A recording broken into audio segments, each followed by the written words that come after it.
Hey guys, problem 10 here, and it said find the integral of cosine of x divided by 1 minus cosine 2x dx. Yeah? Okay, cool. So how do we do this? Well, just like problem 9, it's tempting to consider u substitution, but we're not going to say u equals 2x. That's silly. We'd have to write here u over 2 if u equals 2x, right? And no, that feels like a backwards move. Yeah, what do we do? Well, u substitution is definitely the right idea. But first, we have to transform this. Remember from trigonometry that cosine 2x equaled 3 things. But the helpful one this time is 1 minus 2 sine squared x. This is a trig identity, this here. Yeah? And you can prove it. Anyway, as with anything in math, right? Okay, anyway, what we want to do is replace this here with that.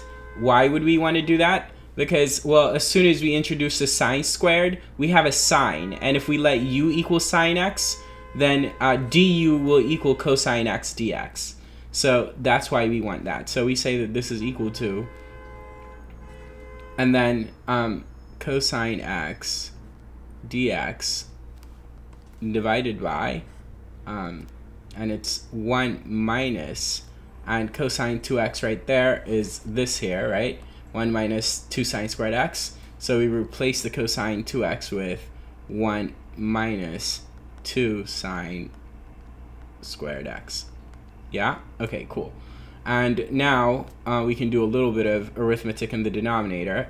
Numerator, nothing to do, cosine x dx. Let's clean up before we do our u substitution. But yeah, divided by, and then in the denominator, what do we have? Well, 1 minus 1 is 0, and then that minus sign distributed here would mean we have a positive 2 sine squared x in the denominator. So 2 sine squared x. Perhaps it's better that we write sine squared x as its other form, which is sine x squared, right? And that's what we mean by sine squared x anyway. Okay, cool. It's just for some of you, maybe make it clear when we do u substitution that the correct substitution is u equals sine x. Okay, if we let u equal sine x, then du is clearly cos x dx, right? Okay, so then what we can do is we can come back to our integral and say what we have is cosine dx, we just wrote, is du. So the numerator is just du. And then the denominator is 2 times, well, sine x is u, so 2 times u squared, right? Okay, cool. And then, like, that parenthesis around the u squared wasn't necessary, but whatever. Okay, doesn't harm. So 1/2, right? And then du divided by u squared, right?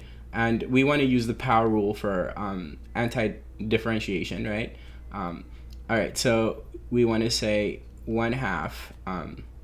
The power rule is like a differentiation technique, but we can use it backwards if we write 1/2 integral of, and then it's u to the negative 2 du, right? Okay, cool.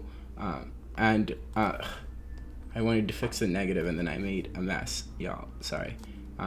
Okay, all right. So now reverse power rule will tell us that u to the negative 2 will have antiderivative, so the integral of this will have to be u to the negative 1 divided by negative 1, and then plus c, right? Okay, cool.